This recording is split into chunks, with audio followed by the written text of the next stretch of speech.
കൂട്ടുകാരെ നമ്മൾ വേണ്ട രാവിലെ നല്ല അടിപൊളി ഒരു ഡിഷ് ഉണ്ടാക്കാൻ പോവുകയാണ്. അപ്പം നമ്മുടെ ശ്രീമതിയാണ് ഇന്ന് ഡിഷ് ഉണ്ടാക്കുന്നത് കേട്ടോ. അപ്പോൾ എന്നാന്ന് പറഞ്ഞാൽ നമുക്ക് അതിലേക്ക് കടക്കാം. അപ്പോൾ എന്നൊക്കെയാ സംഭവങ്ങൾ, നീ ഉണ്ടാക്കാൻ പോകുന്ന സംഭവങ്ങളൊക്കെ ഒന്ന് പറഞ്ഞേര്. മഞ്ഞച്ചോറാണ് ഉണ്ടാക്കാൻ പോകുന്നത്. 1 കിലോ അരിയുടെ ചോറ്, വെള്ളയരി ചോറ് 1 കിലോ. 1 കിലോ വെള്ളയരിയുടെ ചോറ്, ഒരു ഇത്രയും പച്ചമുളകും വെളുത്തുള്ളിയും, കടുക്, ഉലുവ, നല്ലെണ്ണ, കരിവേപ്പില, ഉപ്പ്, മഞ്ഞപ്പൊടി, ഒരു നാരങ്ങ വലിപ്പത്തില് പുളി വെള്ളത്തിലിട്ട് കുതിർത്ത് വെച്ചേക്കുന്നു. Okay okay.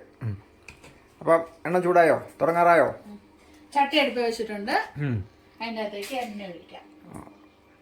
അത് നല്ലെണ്ണ കേട്ടോ, സുത്തமான നല്ലെണ്ണ. ഇങ്ങോട്ട് ചൂടായി കഴിഞ്ഞാൽ നമുക്ക് ഇനി കടുക് വറ ആയിരിക്കുമല്ലോ അല്ലേ? അപ്പം എണ്ണ നല്ലപോലെ ചൂടായിട്ടുണ്ട്. ഇനി ഇടാലോ അല്ലേ? അതിലേക്ക് ഉലുവയും കടുകും കൂടെ ആദ്യം ഇടണം. 1 ടേബിൾ സ്പൂൺ കടുക്, 1 ടേബിൾ സ്പൂൺ അവിടെ ഉലുവായും കൂടെ ഇട്ട് കടുക് വറ. ഈ കടുക് വറക്കുന്നതിന്റെ കൂടത്തിൽ വേണമെങ്കിൽ ഉഴുന്നും കടലയും ഇടാം. നിലക്കടലയോ? ഇതിന്റെ കൂടെ വേണമെങ്കിൽ ഉഴുന്നോ നിലക്കടലയോ ഒക്കെ വേണമെങ്കിൽ ചേർക്കാം. ഇപ്പൊ സാരി ഗമ പതനീസ എന്ന് പറഞ്ഞ കടുക് പൊട്ടി ഏകദേശം തീരാറായിട്ടുണ്ട്. ഓക്കെ, ഇനി അതിനകത്തേക്ക് ഇതിന് വെളുത്തുള്ളി ഇച്ചിരി കൂടുതലും പച്ചമുളക് കുറച്ചും മതി. അതായത് നീളത്തിലരിഞ്ഞ വെളുത്തുള്ളിയും വട്ടത്തിലരിഞ്ഞ പച്ചമുളകും ഒരു 4 കുടം വെളുത്തുള്ളി എടുത്തിട്ടുണ്ട്. 2 കുടം വെളുത്തുള്ളി, നല്ല വട്ടത്തിലരിഞ്ഞ 4 പച്ചമുളകും. അപ്പോൾ ഇനി അത് അതിനകത്തേക്ക് അങ്ങോട്ട് ചാമ്പിക്കൂ. ഇനി നല്ല പോലെ അങ്ങോട്ട് ഇളക്കിക്കോട്ടെ കേട്ടോ. നല്ല നമ്മളെ സൂപ്പർ എള്ളെണ്ണയ്ക്കകത്ത് ഇങ്ങനെ അങ്ങോട്ട് വഴറ്റി റെഡിയാക്കി എടുക്കണം. ഇത് പിന്നെ നമ്മൾ അല്ലാതെ വഴറ്റിയെടുക്കുന്ന ഒരു സെറ്റപ്പില്ല. കറിയൊക്കെ വെക്കുന്ന അത്രയും വഴളണ്ട. ഒരു ചെറിയ ബ്രൗൺ കളർ ആകുമ്പോഴത്തേക്കിന് നമുക്ക് അതിനകത്തേക്ക് നമ്മുടെ കരിവേപ്പില അങ്ങോട്ട് ഇട്ട് കൊടുക്കാം. കരിവേപ്പിലയ്ക്ക് പ്രത്യേകിച്ച് അളവൊന്നുമില്ല കേട്ടോ. അതിൻ്റെ സ്വാദിൻ്റെ അനുസരിച്ച് ആവശ്യത്തിനനുസരിച്ച് ഇട്ടോ, എന്നാലും ഓവറാക്കണ്ട കേട്ടോ. അതെ, വറ്റൽമുളക് ഇല്ലാത്ത കൊണ്ട് ഇടാങ്ങ കേട്ടോ, അല്ലെങ്കിൽ നമുക്ക് വറ്റൽമുളകും കൂടെ ഇടാം. ഇനി നമുക്ക് ഇതിനകത്തേക്ക് ചേർക്കേണ്ട സാധനം എന്നതാ അടുത്തത്? മഞ്ഞൾപ്പൊടി. ഞാൻ നല്ല സുത്തமான മഞ്ഞൾപ്പൊടി അതിനകത്തോട്ടങ്ങ് ചേർക്കാം. 1/2 ടേബിൾ സ്പൂൺ. അരയെന്ന് പറഞ്ഞിട്ട് നീ ഒന്നും ഇട്ടില്ലേ? കള്ളം പറയില്ല കേട്ടോ. അതാണ് മഞ്ഞച്ചോറെന്ന് പറയുമ്പോഴത്തേക്കിന് മഞ്ഞച്ചോറ്, പുളിഞ്ചോറ്, പിന്നെ ഇത് തന്നെ അകത്ത് തന്നെയല്ലേ തക്കാളി ഇട്ടിട്ട് തക്കാളി ചോറിന്റെ ഒരു ഇതാക്കണം വേറെ അല്ലേ? എന്തായാലും സംഭവം ഉഷാറാവും തോന്നുന്നു. ഇത്ര മതിയേ. അപ്പോഴത്തേക്ക് ഇത് 1 ഗ്ലാസ് വെള്ളത്തില് ഒരു നാരങ്ങ വലുപ്പത്തിലുള്ള പുളി കുതിരാനിട്ടിരുന്നതാണ്. ഇത് ഇതിന്റെ അകത്തേക്ക് ചേർക്കാം. അരിച്ചു ചേർക്കണം. ഇങ്ങനെ കൈ കൊണ്ടായിരിക്കണം കേട്ടോ, അരിപ്പൊന്നും വെച്ചല്ല ഇത് അരിക്കുന്നത്.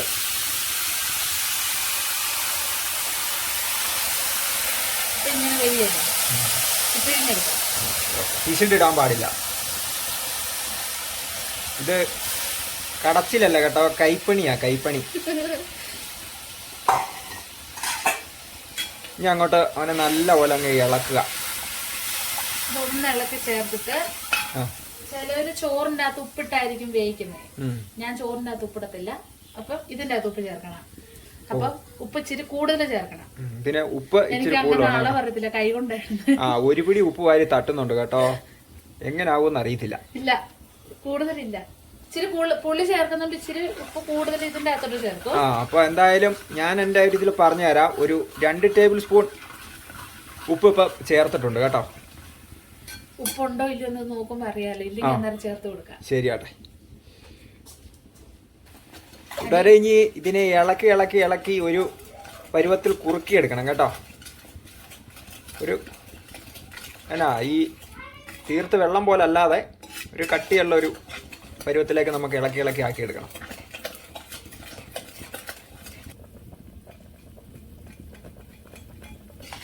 ഇനി നമുക്ക് ഉപ്പ് എടുത്ത് നമ്മുടെ നാക്കിൻ്റെ മർമ്മത്ത് വെച്ച് നമുക്കൊന്ന് നോക്കാം കേട്ടോ, ഉപ്പുണ്ടോന്ന്. നല്ല ഉപ്പാ. ഉപ്പ് കൂടുതൽ നിൽക്കണം. 1 കിലോ ചോറ് ഇതിൻ്റെ അകത്ത് ചേർക്കണ്ടേ, അപ്പൊ കറക്റ്റാണ്. ഓക്കെ. അപ്പൊ ഉപ്പ് ഇച്ചിരി കൂടുതലുണ്ട്. അത് ചോറ് ചേർത്ത് ഇളക്കി റെഡി ആക്കുമ്പോഴത്തേക്കിന് ആ കറക്റ്റ് പരുവത്തിനുള്ള ഇതാവും. ഉപ്പുണ്ട്, പുളിയുണ്ട്, നമ്മുടെ ആ വെളുത്തുള്ളിയുടെയും കരിയാപ്പലയുടെയും ഒക്കെ ഉണ്ടല്ലോ, നല്ല ഒന്നാന്തരം ടേസ്റ്റാണ്. നമുക്ക് പ്രത്യേകിച്ച് വേറെ കറിയൊന്നും വേണ്ടി, ഇതാണെങ്കിലുള്ള ഒരു എളുപ്പം. നമ്മളെ പറ്റിക്കാൻ വേണ്ടിയിട്ടാണ് ചെയ്യുന്നത് കേട്ടോ. അത് ഇതാകുമ്പോഴത്തേക്കിന് ഒരു ചെറിയ അച്ചാറോ അങ്ങനെ എന്തെങ്കിലും ഉണ്ടെങ്കിൽ വേറെ കറിയുടെ ഒന്നും ആവശ്യമില്ല. നമ്മുടെ ശ്രീകരിക്ക് ഇതുണ്ടെങ്കിൽ പിന്നെ വേറൊരു സാധനം വേണ്ട. അപ്പോൾ നമ്മളെ പറ്റിക്കാട്ടുള്ള പരിപാടിയാ. അപ്പോൾ കൂട്ടുകാരെ അതേണ്ട നമ്മുടെ പുളിഞ്ചോറിനുള്ള ഇതേണ്ട റെഡി ആയിട്ടുണ്ട് കേട്ടോ. അതേ ഈ പരുവായിട്ടുണ്ട് കേട്ടോ, നല്ല ബ്രൗൺ കളറായി. അപ്പോൾ ഇവനെ ഇനി എടുത്ത് പയ്യെ അങ്ങോട്ടിരുന്ന് തണുക്കണം. തണുത്തതിന് ശേഷം വേണം ചോറ് ഇതിനകത്ത് ചേർക്കാൻ. ഇതിന്റെ അകത്ത് എണ്ണ മേളിൽ തെളിഞ്ഞു വരുന്നത് എണ്ണ കണ്ടോ, എണ്ണ കംപ്ലീറ്റ് ചെയ്തോണ്ടോ മേളിൽ ഇങ്ങനെ തെളിഞ്ഞ് നിൽക്കണം. അതാണ് കറക്റ്റ് പരുവം. എന്തായാലും ഇത് ഇവിടെ ഇരുന്ന് പയ്യെ തണുക്കട്ടെ. തണുത്തിട്ട് നമുക്ക് ചോറും തണുക്കണം. നമ്മുടെ ചോറും വേണ്ട തണുക്കാനായിട്ട് ഇത് എടുത്ത് പോണൊക്കെ വെച്ചിട്ടുണ്ട്. അപ്പോൾ നമ്മുടെ ചോറ് വേണ്ട ഏകദേശം തണുത്തിട്ടുണ്ട്, നല്ല രീതിയിൽ തണുത്തിട്ടില്ല. നമ്മൾ ചെറിയൊരു ട്രിപ്പ് മൂഡിലായതുകൊണ്ട്, സമയമില്ലാത്തത് കൊണ്ട് വലുതായിട്ട് തണുക്കാൻ നിൽക്കുന്നില്ല. അപ്പോൾ വേണ്ട തണുത്ത ഗ്രേവിക്കകത്തേക്ക് അങ്ങനെ കുറേശ്ശെ തട്ടിയിടുക.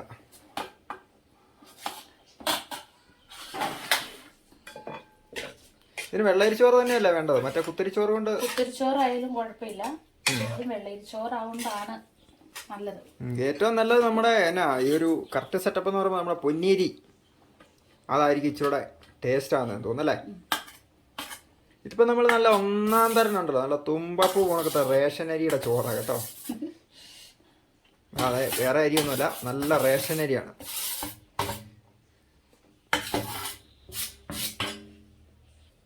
അപ്പം ഇനി അവനെ കുറേശ്ശെ എങ്ങോട്ട് നല്ല പോലെ ഇളക്കി എല്ലാം കൂടെ അങ്ങോട്ട് മിക്സാക്കി എടുക്കണം. തിരുതി വേണ്ട, പയ്യെ ഇളക്കി മൊത്തത്തിൽ ഇളക്കി റെഡിയാക്കി വെച്ചേക്കുന്ന കണ്ടു കഴിഞ്ഞാൽ നമ്മളൊരു ബിരിയാണിയുടെ റൈസിൻ്റെ ഒക്കെ ഒരു സെറ്റപ്പിലേക്ക് വരും കേട്ടോ. പക്ഷെ ഇച്ചിരൂടെ ഒന്ന് തണുക്കുമായിരുന്നെങ്കിൽ ശാലം കൂടെ മുഷാറായനെ.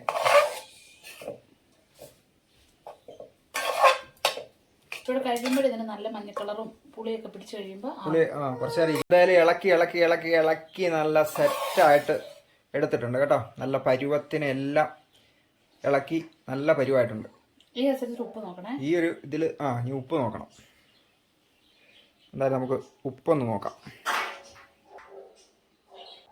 എന്തായാലും വേണ്ടേ നമ്മുടെ റൈസ് നമുക്ക് വേണ്ടേ, നമ്മുടെ സൂപ്പർ പുളിഞ്ചോറ് റെഡിയാണ്. എന്തായാലും നമുക്ക് ടേസ്റ്റ് ചെയ്തിട്ട് പറയാം നല്ലതാണോ, നമ്മൾ ഉണ്ടാക്കുന്ന പോലെ ആണോ നല്ല കേട്ടോ. കൊള്ളാം, കുഴപ്പമില്ല. അപ്പോൾ ഇത് നമ്മൾ യാത്രയൊക്കെ പോകുമ്പോഴേ ഇങ്ങനെ ഉണ്ടാക്കിക്കൊണ്ട് പോവുകയാണെങ്കിൽ ഇത് കേടാകാതെ ഇരിക്കും. അതാണ് ഇതുകൊണ്ടുള്ളൊരു ഗുണമെന്ന് പറഞ്ഞാൽ. നമ്മൾ അല്ലാത്ത ചോറെന്ന് പറയുമ്പോൾ ഒരു സമയം കഴിയുമ്പോഴത്തേക്കിന് കേടായി പോലും. ഇത് പക്ഷെ അങ്ങനെ കേടൊന്നും ആകത്തില്ല, ഇരുന്നോളും. രാവിലെ വെച്ച് കഴിഞ്ഞാൽ വൈകുന്നേരം ഇനി അത്താഴത്തിൻ്റെ സമയം വരെ വേണേലും ഇരുന്നോളും. അപ്പോൾ എന്തായാലും സംഭവം ഉഷാറ്. അപ്പോൾ നേരെ ഒരു യാത്രയിലേക്ക് പോകാം. ഇപ്പോൾ വേണ്ട സംഭവം ഇതുപോലെ നല്ല റെഡിയാക്കിയിട്ട് തട്ടിപ്പൊത്തി ഇങ്ങനെ വെക്കുക. ഇത് തണുത്ത ചോറാണെങ്കിൽ ഇങ്ങനെ വെക്കാവുള്ളൂ, അല്ലെങ്കിൽ കുഴഞ്ഞു പോകും. അതായത് കൊള്ളത്തില്ല. കുഴഞ്ഞു പോയി കഴിഞ്ഞാൽ കൊള്ളത്തില്ല കേട്ടോ. ചൂട് ചോറ് ഇങ്ങനെ വെച്ച് കഴിഞ്ഞാൽ അത് കുഴഞ്ഞൊരു പരുവാകും. അതുകൊണ്ട് തണുത്ത ചോറാണെങ്കിൽ ഇതിങ്ങനെ ഈ പരുവത്തിൽ ഇങ്ങനെ വെച്ചാൽ അടി. ഇങ്ങനെ വെച്ച് കഴിയുമ്പോഴത്തേക്ക് കുറച്ചുകൂടെ കളറും ആകും, പുളിയൊക്കെ അതേ പിടിക്കും. അപ്പോൾ എന്തായാലും നമ്മുടെ പുളിഞ്ചോറ് സെറ്റായിട്ട് വെച്ചിട്ടുണ്ട്. അപ്പോൾ എല്ലാവർക്കും ഇഷ്ടപ്പെട്ടെന്ന് കരുതുന്നു. എല്ലാവരും ഒക്കെ ട്രൈ ചെയ്ത് നോക്കുക, മറ്റു അഭിപ്രായങ്ങളൊക്കെ പറയുക. അതേണ്ട നമ്മുടെ ഇതിനുള്ള സൈഡ് ഡിഷിൻ്റെ സംഭവം ഞാൻ അപ്പുറം വരെ പോയതാണ്. പോയിട്ട് വന്നപ്പോഴത്തേക്കും ഇത്ര ആക്കിയിട്ടുണ്ട്. എന്തുവാ നീ അവള് തന്നെ പറയട്ടെ, എന്തോ സംഭവം എന്തോ അത്. ഇത് ആദ്യമേ ചുവന്നുള്ളിയും വറ്റൽമുളകും കൂടെ നല്ല വെളിച്ചെണ്ണക്കകത്ത് മൂപ്പിച്ചെടുക്കണം. എന്നിട്ട് നല്ല പോലെ അരച്ചിട്ട് ഒരു ഇച്ചിരി വെളിച്ചെണ്ണ കൂടെ ചേർത്ത് കുറച്ചും കൂടെ മൂപ്പിച്ച് ഈ പരുവത്തിലാക്കി എടുക്കണം. ഇത്രേ ഉള്ള പരിപാടി അല്ലേ. ഉപ്പ് ചേർക്കണം. ഉപ്പും ചേർക്കണം. ഉപ്പ് ചേർക്കാൻ മറന്നു പോലെ കേട്ടോ. ഉപ്പ് ഇച്ചിരി കൂടുതൽ നിൽക്കണം. ഉപ്പ് ഇച്ചിരി കൂടുതൽ, എല്ലാത്തിനും ഉപ്പ് കൂടുതൽ വേണമെന്നാ പറയുന്നത് കേട്ടോ. അതെന്താ ഇതിന് പുളിയല്ലേ, പുളിച്ചോറിന്റെ, അപ്പൊ ഉപ്പ് ബാലൻസ് ആകണ്ടേ. ശരി. അപ്പോൾ എന്തായാലും ഇതിന്റെ സൈഡ് ഡിഷ് വേണ്ട ഇത്രയൊക്കെ ഉള്ളൂ. പിന്നെ വേണമെങ്കിൽ നമ്മളെ നാരങ്ങാച്ചാറോ അങ്ങനെ എന്തെങ്കിലും അച്ചാറും കൂടെ വേണമെങ്കിൽ നമുക്ക് ഇതിന്റെ കൂടെ കഴിക്കാൻ എടുക്കാവുന്നതാണ്. അപ്പോൾ എന്തായാലും തമിഴ്നാട് സ്റ്റൈലിലാണെങ്കിൽ ഇത് മാത്രമേ ഉള്ളൂ. നമ്മൾ മലയാളികരിക്കുമ്പോഴത്തേക്കാണ് ഇതിന് മെഴുക്കുവരട്ടിയും അച്ചാറും മുളക് പൊട്ടിച്ചതും.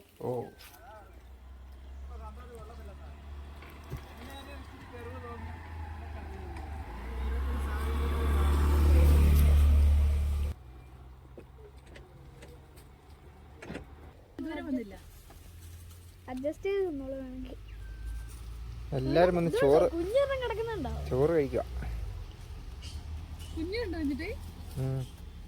അവൻ്റെ അടി കണ്ടോ, ഒരു കുഞ്ഞ് തൂങ്ങി കിടക്കുന്ന കണ്ടോ. ഓ മൂപ്പനാ കേട്ടോ. ഉണ്ടോ പുള്ളി വന്നത് എല്ലാവരും വഴി മാറിക്കൊടുത്തു. ഉണ്ടോ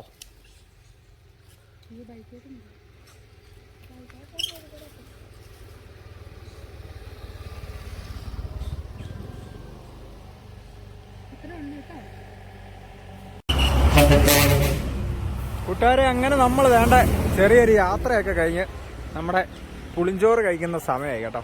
അപ്പോൾ വേണ്ട നമ്മുടെ ശ്രീമതി പുളിഞ്ചോറൊക്കെ വിളമ്പി ഇതേ തന്നുകൊണ്ടിരിക്കുക. എന്തായാലും നമുക്ക് ഇവിടെ ഇരുന്ന് കഴിക്കാം. അപ്പോൾ പുളിഞ്ചോറ് വെച്ച് എന്നാത്തിനകത്ത് മനസ്സിലായില്ലേ, എവിടെയെങ്കിലുമൊക്കെ ഇങ്ങനെ യാത്ര പോകുമ്പോഴാണ് പുളിഞ്ചോറും സംഭവമൊക്കെ നമ്മൾ ഉണ്ടാക്കാറ്.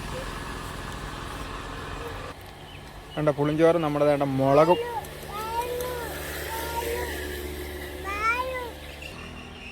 ശ്രീരി വാ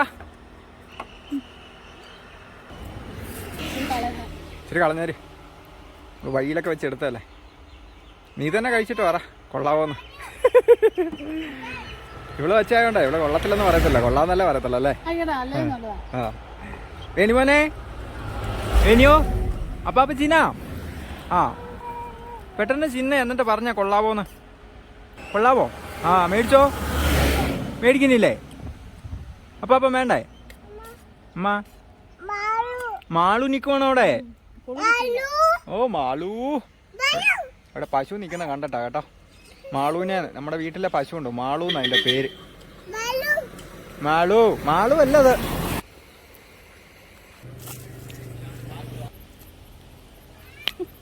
മഴ പെയ്യാൻ തുടങ്ങി കേട്ടോ. ആ വരുവാ. ശരി കൊള്ളാവോ?